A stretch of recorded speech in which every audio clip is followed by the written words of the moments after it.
Soil pollution and its causes. Firstly, we'll talk about the definition. Soil pollution is defined as the presence of toxic chemicals, pollutants, or contaminants in soil in high enough concentrations to pose a risk to human health and or the ecosystem. In the case of contaminants which occur naturally in soil, even when their levels are not high enough to pose a risk, soil pollution is still said to occur if the levels of the contaminants in soil exceed the levels that should naturally be present. Main causes of soil pollution.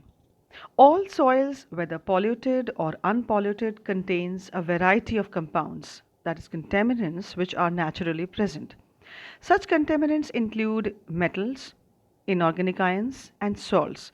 Examples: phosphates, carbonates, sulfates, nitrates, and many organic compounds such as lipids, proteins, DNA, fatty acids, hydrocarbons, polyaromatic hydrocarbons, alcohols, etc.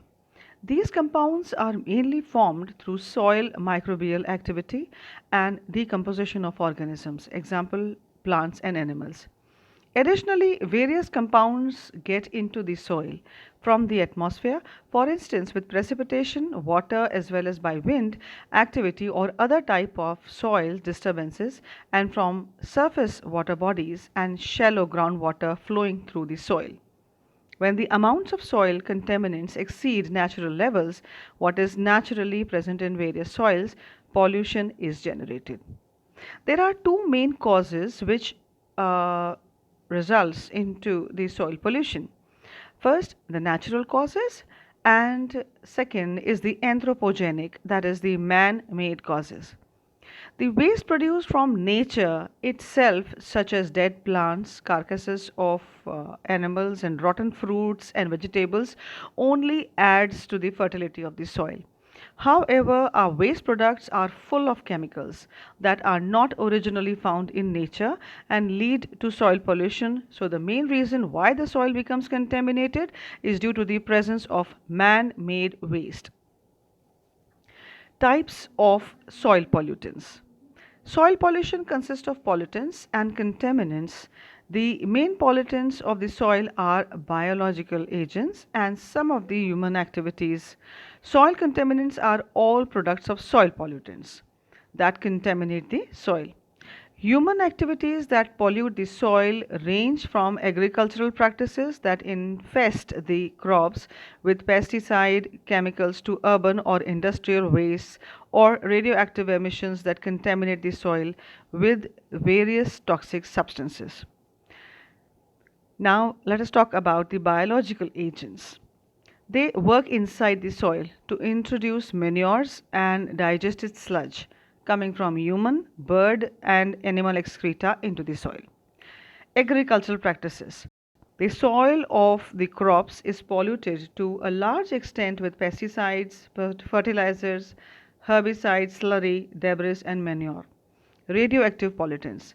Radioactive substances such as radium, thorium, uranium, nitrogen, etc., can infiltrate the soil and create toxic effects. Urban waste consists of garbage and rubbish materials, dried sludge, and sewage from domestic and commercial waste. Industrial waste, steel, pesticides, textiles, drugs, glass, cement, petroleum, etc., are produced by paper mills, oil refineries, sugar factories, then petroleum industries, and others as such. So, uh, in there is another kind of classification in detailed one where we talk about the activities. So, it is industrial activity. Industrial activity has been the biggest contributor to the problem in the last century.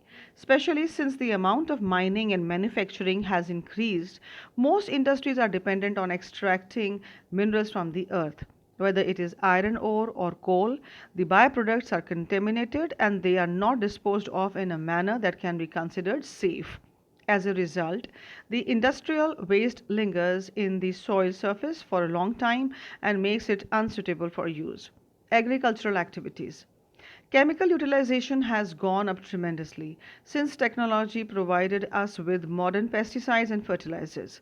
They are full of chemicals that are not produced in nature and cannot be broken down by it. As a result, they seep into the ground after they mix with water and slowly reduce the fertility of the soil.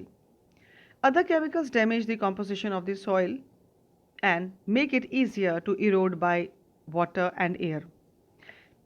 Plants absorb many of these pesticides, and when they decompose, they cause soil pollution, and since they become a part of the land. Waste disposal. Finally, a growing cause for concern is how we dispose of our waste. While industrial waste is sure to cause contamination, there is another way in which we are adding to the pollution. Every human produces a certain amount of personal waste products by way of urine and feces. Now, while much of it moves into the sewer, the system, there is a large amount that is dumped directly into landfills in the form of diapers. Even the sewer system ends at the landfill, where the biological waste pollutes the soil and water. This is because our bodies are full of toxins and chemicals which are now seeping into the land and causing pollution of soil. Now, accidental oil spills. Now, accidental oil spills, when you're talking about this, that mainly occurs at the time of the transportation, like mainly by trucks or by, if we talk about water, it is by ships.